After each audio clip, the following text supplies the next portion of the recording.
Welcome to Around the Kinky Campfire. Grab a seat, pour a drink, and let's turn up the heat. This is the podcast where we explore the wild, wonderful, and sometimes wicked world of kink, BDSM, and alternative lifestyles. Whether you're a seasoned player, a curious newbie, or just here for the stories, we've got something for you. Join us on Thursdays on your favorite podcast platform as we share experiences, dive into deep discussions, and may even spark a little fire of your own. No shame, no judgment, just real talk around the kinky campfire. Let's get lit.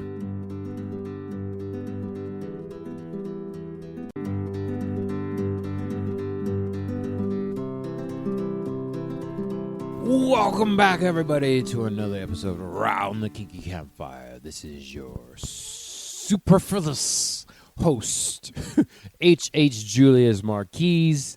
I'm here for y'all again with another excellent episode, and you can just call me Julius if you're feeling less fancy. And I have another topic for you here today, but before we get into that, as y'all know, it is time for our ASMR 5 seconds. The ice is very clingy in here if y'all can't hear it, so it is still very cold. But once again, in my very fancy cup, I have Swauza, Hacienda, Tequila, still not sponsored, but we're going to start now on the ASMR in 5 seconds in 3, 2, 1.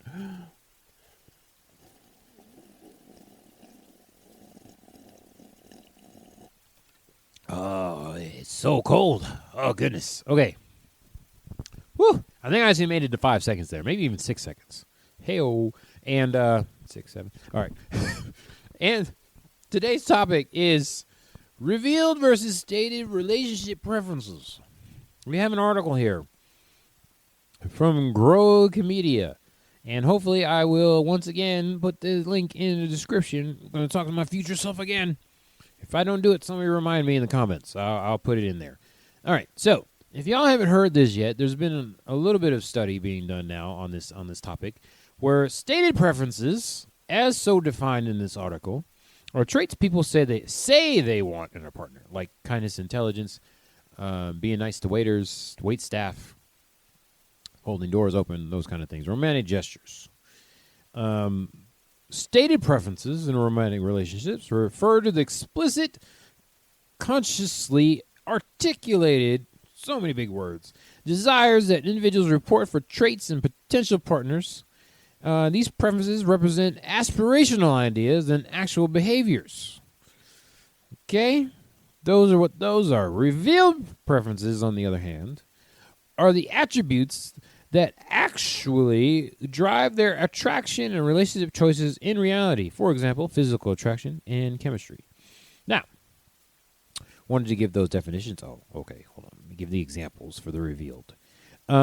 Claimed value stated does not always align with what they fall for or revealed. Okay? Revealed preferences are often driven by subconscious factors and immediate physical attraction rather than long-term articulated ideas. Okay? So, there's more to revealed preference. Hold on before I keep going. Revealed preferences refer to implicit desires and priorities that individuals demonstrate through their actual behaviors and choices in partner selection, rather than what they explicitly report. These preferences are inferred from observational actions, such as whom people decide to date, interact with, or rate highly in real-world scenarios, even if these choices contradict their stated ideas. Highlights how subconscious or situational factors can influence romantic decisions, providing a more accurate reflection of what truly drives attraction in practice. So, we have a conflict here, people. What people are stating they want is not what is happening when they actually get into a relationship with somebody, or the people they attract. No, the people they are attracted to is interesting. So I came across this recently during an episode of Modern Wisdom with Chris Williams. It was his great podcast, and he mentioned this whole entire dilemma, philosophy, findings. I'll say findings, because there's a lot of, when I researched this whole entire topic, there is a revealed studies that are done, but they are, so a little disclaimer here. The studies that were done are what people decided to talk about or observed. A lot of it was like on a speed dating experiment that happened. So people would state what they want beforehand, and then they go into the speed dating, and the people that they choose. Okay, hold on a second. For people that I gotta back up. For people that don't know how speed dating works, my married people. Not really, but yes. When you go on a speed date, okay, there is a point before you go on the speed dating where they give out the rules of what's going to happen. Basically, in general, you have 2 minutes to talk to a person, and then you move on to the next person. Hopefully, you get to talk to everybody that came there. Most of them are straight people, so you talk to guys, talk to every woman in there, and then you decide, like with a piece of paper or with an app or whatever, because it's more modern times, if you want to contact that person. And they even made it more like dating apps where both people have to say they want to contact people, just so people don't have their feelings hurt and be like, oh, I wanted to contact this person, but this person don't want to talk to you. It's like, okay, you won't even know if that person was interested or not because you won't match. So you'll say all the people you want to talk to, and then they have a choice to contact you back after you guys match if you want to. There's a whole lot of walls now. It used to be just like a piece of paper. You just hand out anybody you want to talk to, you just give them your contact information, and then you hear from them or you don't. That's it. But yeah, people are getting a lot nicer nowadays with this whole entire thing. But anyways, for the people that don't know, that's how speed dating works. And of course, you have this whole entire thing when you're going in there. Oh, I want this kind of person. Oh, I want the smart person. But then I end up talking to the hot person. Jump into the end of the article. It's pretty much what happened. It's like, why are these people saying they want one thing and going for another? It's called dopamine. I mean, cut to the chase there. That's the researched answer. But it's like, this is constantly happening. And it really keyed off, this whole findings keyed off with me because stated versus revealed preference, there's always going to be a discrepancy. Everybody has a plan until they get punched in the face. That's a Mike Tyson quote, but it is kind of true for all different kinds of things. Until you get hit in the face with that one attractive person, it's like, oh yeah, I want all these different things, but when I see that person that just gets my rocks off, I'm going to go ahead and I'm going to talk to them. And it's like, hopefully they like me back. And it's like, yeah, people ain't talking because once you get into the whole long-term thing, and not really in this article because it was just talking about the initial attraction, but as you go on, the honeymoon phase is over. Then you get into phase 2 where it's like, all right, so I was promised all these things. Are you going to give me what I asked for? Or is the, oxytocin going to start kicking in, or are we still living in our dopamine? And that's when a lot of people just kind of start breaking up because it's like, oh, the dopamine hit was great in the beginning. Oh, this person's super attractive, but they're not long-term material, marriage material, if you believe in that kind of thing.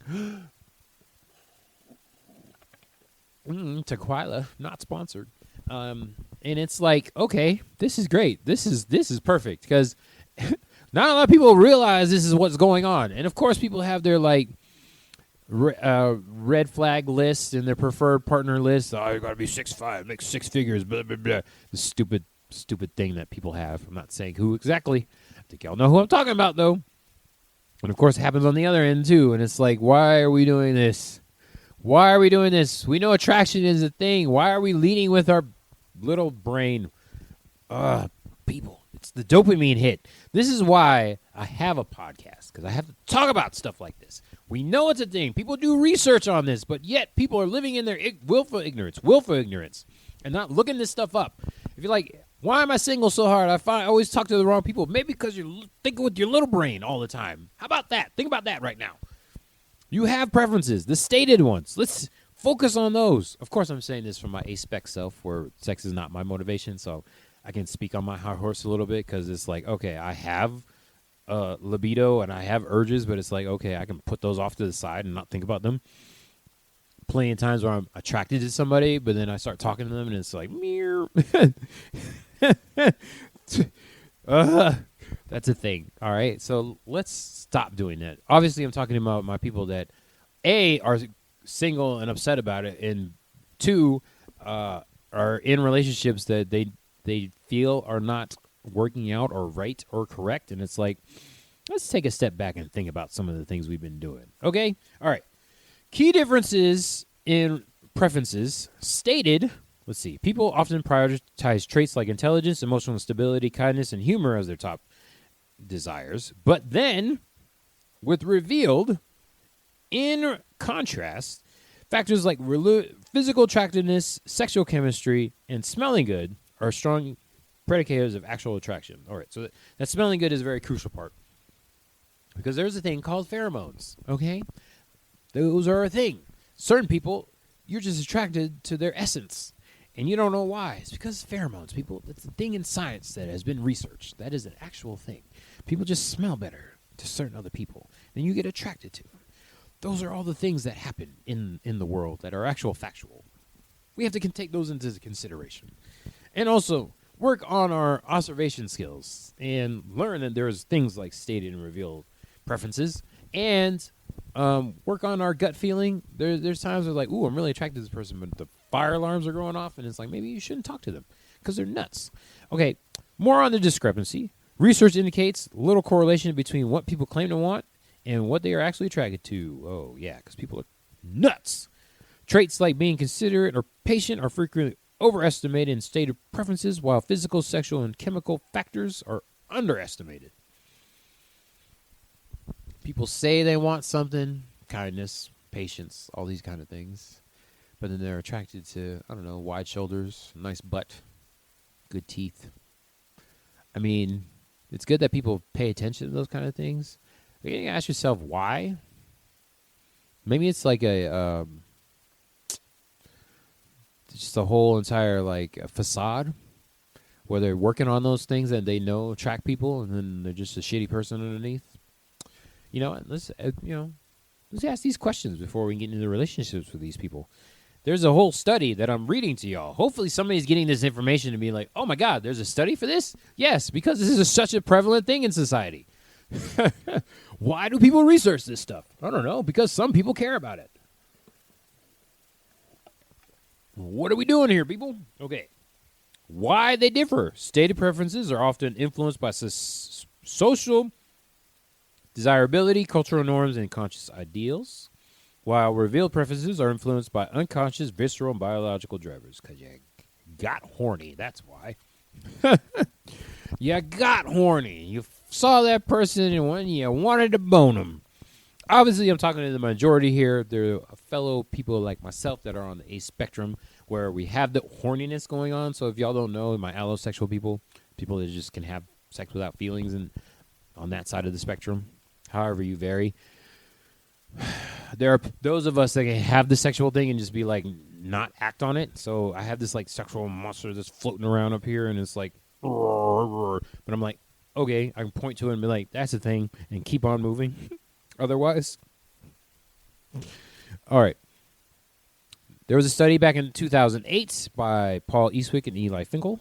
Participants, here we go, the speed dating events revealed preferences like for partners who are physically attractive or as measured by their decisions to pursue further contact regardless of prior stated criteria, like personality traits, of course. You saw the hot person and you wanted to bone them again. Study found the participants showed greater romantic interest in partners with high values of desirable characteristics with no evidence of preferences for similarity in desirable levels. And that's where the trap happens. Demonstrates how revealed preferences capture the dynamic, context-dependent nature of attraction that emerges in live settings. So you're in a highly stressful situation for most of us that are introverts, a social situation. This is why I actually do not like speed dating. I've never done speed dating because, first of all, 2 minutes is not long enough to talk to somebody. Ugh. And second of all, you got to do it multiple times. It's like, I don't want to. There's some people you just don't want to talk to, and it's like that's awkward. And then the person you are attracted to sees you being awkward with the person, and then they're like, oh, this is an awkward person. If they're awkward with that person, not knowing whether or not you're attracted to them or not knowing you're getting a bad vibe, or maybe even before you saw that person being rude to the waitstaff or something beforehand, and there's like no context whatsoever. So it's like, oh, that's terrible. But then it's like, so already a highly stressful situation. And then you're supposed to talk to multiple people. It's like that does not work out. And then, of course, you're in a high stress situation because we know People in high stress situations usually end up being attracted to each other. That's an actual thing. So if you're in, I don't know, like a disaster situation, an earthquake, forest fire, whatever have you, it's been shown that attraction between people that go through those situations together goes up. So they're already stressed out in a social situation, and then you're going to throw speed dating on top of that. Of course, you're going to go into your carnal desires. Makes perfect sense. Well, at least it did to me when I read this article. Okay, let's go back. Adapts the foundational economic theory originally proposed by Paul Samuelson in 1938. So we're going all the way back to 1938. Like 70 years earlier, 80 years. I can math. Posits that consumer choices in markets reveal true utility maximization under budget constraints. So what that means there is economic theory correlates to attraction or date theory, relationship theory, preferences, and all this kind of stuff, which is actually funny because if you know anything about advertising and promotion, how do companies get you to buy their crap?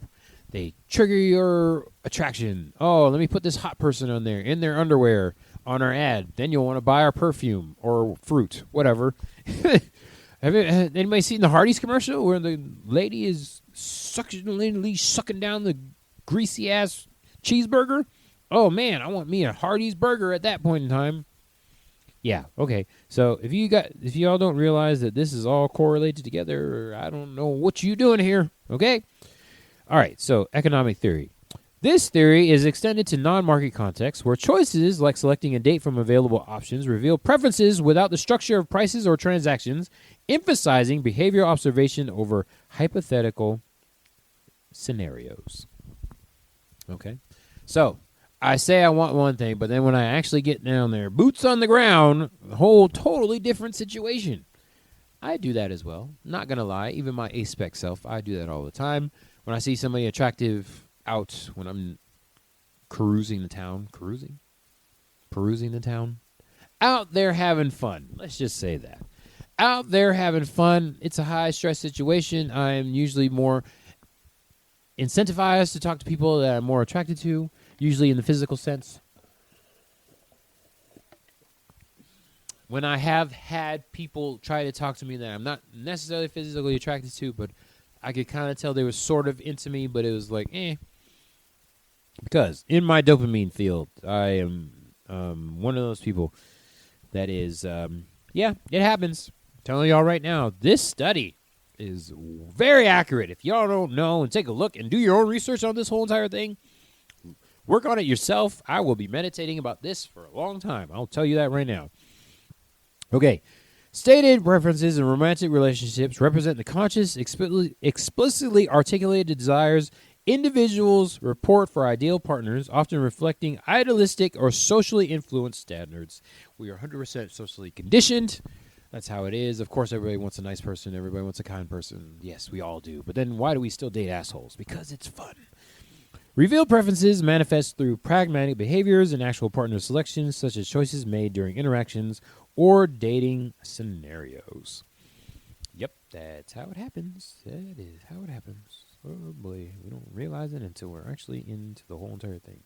And once again, campsters, I have put so much information that I don't have enough time to talk about it. Okay, let me see if I can wrap this up. Research on stated and revealed preferences in romantic relationships is susceptible to several common biases that can undermine the validity of findings. Stated preference measures social desirability. Bias often leads participants to report idealized traits they believe are socially acceptable, such as emphasizing kindness and intelligence over more controversial attributes like physical attractiveness, thereby distorting the true hierarchy of desires. You don't say. You don't say. Oh, this thing is jumping around. Great. Awesome. And it just jumped around. Lost my place. Okay, here we go. Reveal preference experiments. Observer effects can alter participants' behavior. For instance, the presence of researchers or structured settings may cause individuals to make choices that align with perceived expectations rather than genuine inclinations, as seen in controlled attraction studies where awareness of observation influences decision-making. So, how many of us have gone out perusing the town, still not the right term, have gone out and with friends, and your friends have influenced your mate selection process. I know for me, might not go for the less attractive person, especially when I was younger. Very terrible. Because I wanted my friends to like them as well and like approve of them. Even though I hadn't talked to them, it's like, oh, God, why? Oh, goodness gracious. So terrible. But we were all there. Ugh. Yeah, so hopefully you have good friends that will help you make good decisions when it comes to that kind of thing. But yeah, so they're talking about observers and researchers that were observing the speed dating experiments, but I would argue your friends are good at that as well, and hopefully you have good friends. But once again, I ran out of time. Hopefully somebody learned a little something and does their research afterwards. But if you have questions, feel free to hit me on the Instagrams, the YouTubes, and the emails that are talked about in the intro and the outro. But once again, hopefully you learned a little something. Everybody learned a little something. And please check out Chris Williamson podcast. Yeah, Modern Wisdom. Great podcast. Get a lot of good topics off of there. And hopefully you can relate them to the kinky side of things. Also the monogamous side of things. But for now, this is Around the Kinky Campfire. And not sponsored Swowza. In there feeling good with the tequila. And this is Julius Marquis, HH Julius, here for y'all. And we'll have another episode for you next week. But for now, that is all. Hello.